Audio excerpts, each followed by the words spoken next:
Welcome friends, welcome back to the kitchen, welcome back to Sunday Morning, the Old Cookbook Show. Today we're going to revisit this cookbook, Golden Jubilee Recipes, 1886 to 1936, published by the Ladies' Aid Society of the Poplar Hill Church of Christ.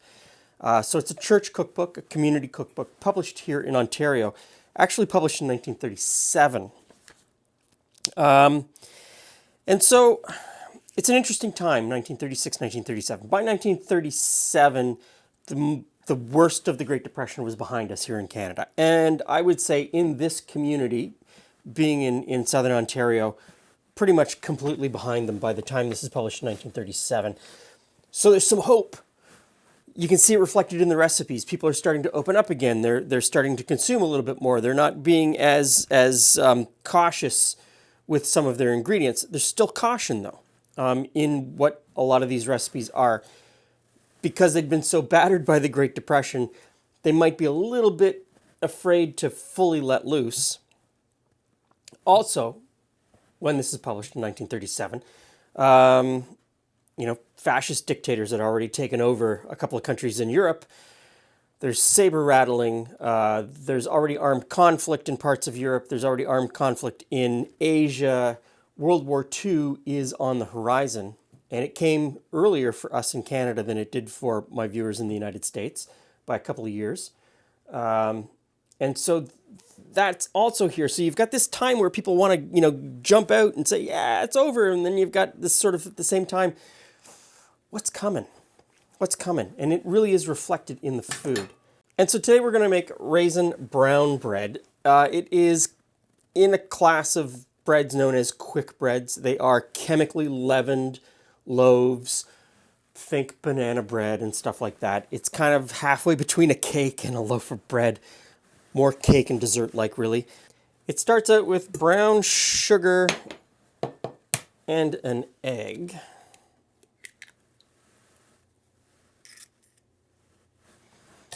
And we'll get those mixing. Now there's no solid fat. There's no butter or lard. All of the fat comes from sour cream and a little bit of sour milk. And sour milk in our time period is buttermilk. This is soured milk. Calls for 1 cup of sour milk. And there's not much fat in soured milk. It is essentially 1%. So there's a little bit of restraint in this recipe. Okay, for dry ingredients, I have flour and wheat bran. To the flour, I'm going to add salt, baking soda, and baking powder. Give that a little bit of a stir. Now at this point, I'm just supposed to alternate between my dry and wet ingredients. So I'm going to start with a little bit of flour.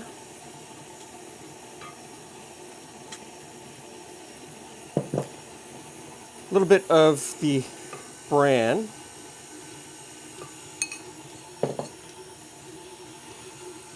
And some buttermilk.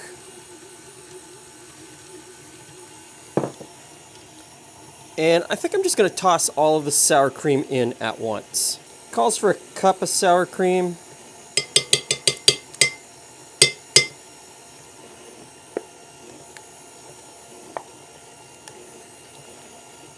As always, we will carefully measure that.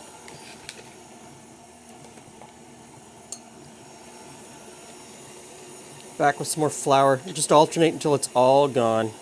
Some recipes tell you that you're supposed to start with the dry and end with the dry, or start with the wet and end with the wet. This recipe lets you do it on your own, lets you figure it out. I don't think it really matters. Really doesn't matter at all. Okay, so I'm going to scrape down the bowl before we move on to the next addition.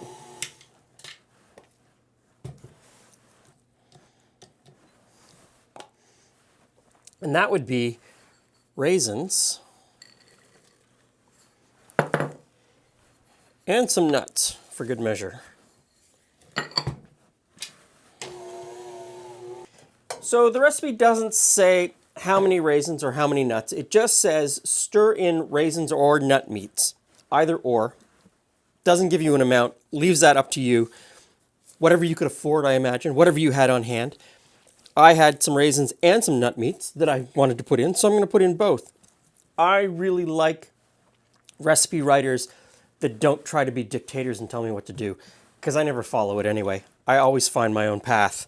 And I've always encouraged you to find your own way as well. So, into a prepared loaf pan, this is greased with a parchment sling. Okay, so the recipe says about an hour in a moderate oven. I've got the oven preheated to 350 degrees. I'll probably come back in, I don't know, 45 minutes. Timings are always just a suggestion. They're not real. You have to kind of know your own oven. And I know this oven cooks a little bit more quickly.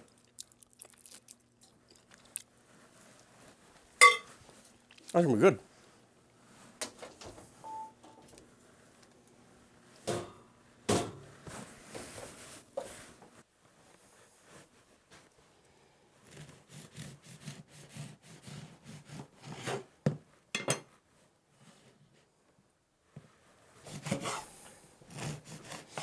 Hey, Glenn. Hey, Hey, Jules. Brent.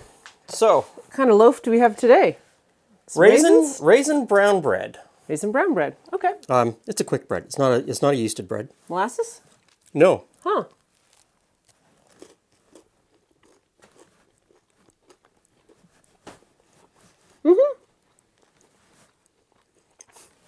It's a bran muffin in a loaf, Yes, it is. which is pretty much what I expected. So this would be a great breakfast bread. Sliced, toasted, warm butter. And not overly sweet, the way a lot of bran muffins can be really sugary, almost cake-like. The modern muffin. The modern muffin, Yes. where any benefit from the bran or the whole wheat is lost in the amount of sugar that's in them. So I think this is a really good recipe. This book, even though it's a church community cookbook, doesn't list who sent in the recipe. So we can't say, what a great recipe, Mrs. Whoever. It's just raisin brown bread. So, give this one a try. It's really good. Cook it as muffins. Thanks for stopping by. See you again soon.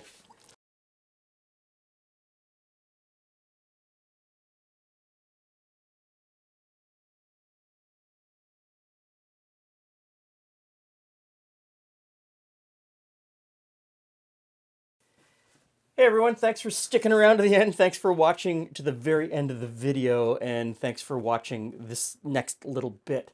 Once again, in 2025, I am raising money for Hope Air and participating in the Give Hope Wings flight across Canada that both raises funds for the Hope Air charity, but also raises awareness in the various communities that we stop in, and in the wider community through you, that this service exists and that this needs to be met. Hope Air is a charity that allows Canadians who need healthcare that is not available in their community to travel to the larger cities in Canada where that need can be met. Canada geographically is a massive country, and some communities are pretty far flung, and people end up having to drive 12, 14 hours to get to where the treatment exists that they need. And while healthcare in Canada is universal, any Canadian shows up at the door of the hospital, care is freely given. You have to get to the hospital, or you have to get where the treatment is administered. And for a lot of people, this can be a very difficult time in their life. They're juggling a lot of things.